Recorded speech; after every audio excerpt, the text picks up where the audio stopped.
Aktar inkonvenjent għal madwar 10 familji li jgħodu fit-triq id-dar ta' Pultu f'Berżabuġa. Wara 7 xhur wieqaf, ix-xogħol li suppost kellu jara l-kostruzzjoni mill-ġdid ta' din it-triq beda t-tlieta filgħodu, ftit sigħat biss qabel il-Kunsill Lokali indirizza konferenza tal-aħbarijiet.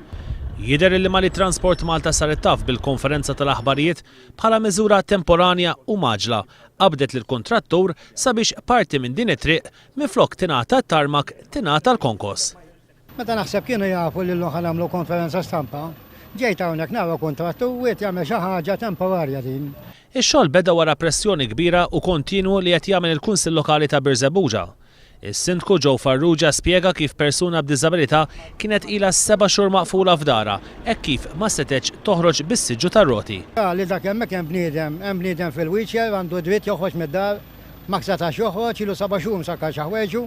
Il-konferenza tal-aħbarijiet kienet indirizzata wkoll mill-kelliem ewlieni Laburista għall-Gvern Lokali Stefan Buontempo li fakkar kif il-Partit Laburista kien wiegħed li kunsilli lokali b'maġġoranza Laburista se jkunu fuq in-naħa tal-familji u hekk qed jiġri f'dan il-każ.